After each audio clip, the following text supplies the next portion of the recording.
So the election is over, and just when one might embrace the terror, a curious thing has happened. The would-be internet troll took off his mask and decided to act presidential. Now, a lot of people out there are gloating, and some of them are telling you not to be afraid, and a lot of others are telling you to suck it up. I do have something else to tell you. Donald Trump may have hustled the Republican Party. This is taken from 60 Minutes, November 13th, 2016. 10 surprising revelations from Donald Trump post-election. Number 1.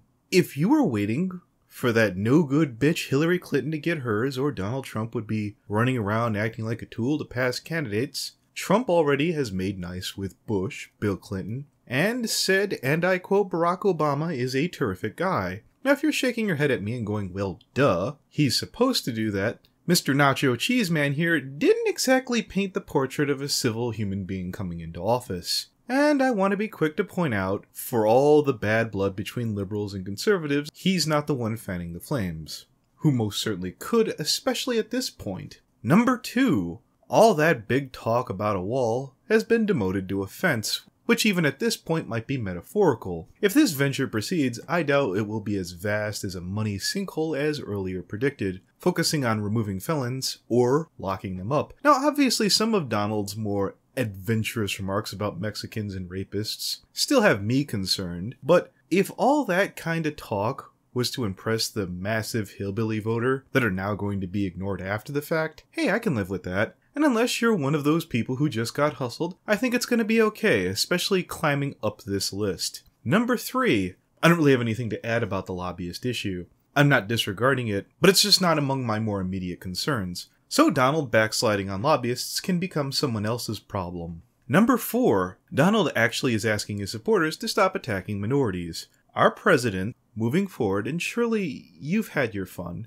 I hope moving forward you're not going to tell this guy he has more aptitude than you do. Number 5. Again, I don't have much to chime in on social media assisting Trump's victory. However, number 6. Donald Trump, when asked if he was going to appoint a special prosecutor to lock up Hillary Clinton, he said he wanted to focus on jobs. That's a very safe, political-minded answer. I have no doubt that many of you wanted Hillary's head on a pike. And I'll be honest with you, Miss Clinton's continued freedom doesn't really concern me one way or another. But the president-elect might have fed Frontierland, aka the South, a bunch of baloney. Number 7, I don't have any thoughts on Donald Trump's wife's thoughts on the presidency. The First Lady really isn't supposed to do all that much, even though if it happens sometimes anyways. I don't predict this will become an issue here, feel free to call me on it if it does.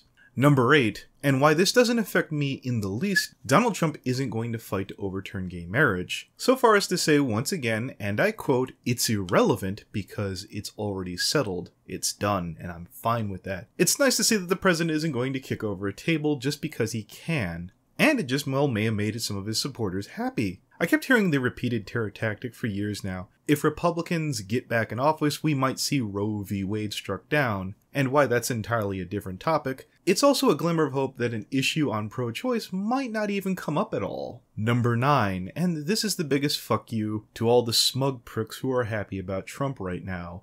Donald is in favor of ditching the Electoral College. That's right, class. I've seen everything from people asking to see the Electoral College being removed as poor losers or unpatriotic, and even talk about them dar SJW propaganda. And here the Lord of the Conservative Party is being receptive to seeing that go. And lastly is the point about Donald Trump reducing his salary to $1. Now, as positive as that is, it's fairly safe to say this is a PR move that isn't going to throw anyone off the trail. In the next 4 to possibly 8 years, this may well be the most profitable years of Trump's life, if he can keep himself out of jail. Keep in mind, the president has a strong enough following where he could have gloated, he could have chided protesters, and when it came time to use force, he simply could have acted as if to say, my hands are tied, and calling out the military simply is the reasonable thing to do. And for the conservatives in the audience, don't lie, you would have eaten that up. Who would have stopped him? The media? I think it's abundantly clear the populace doesn't exactly trust the media right now. So who's going to tell you that Donald Trump is fucking up? I'm digging most of these moves, and that just might be enough to worry you, seeing as how I'm a massive libtard.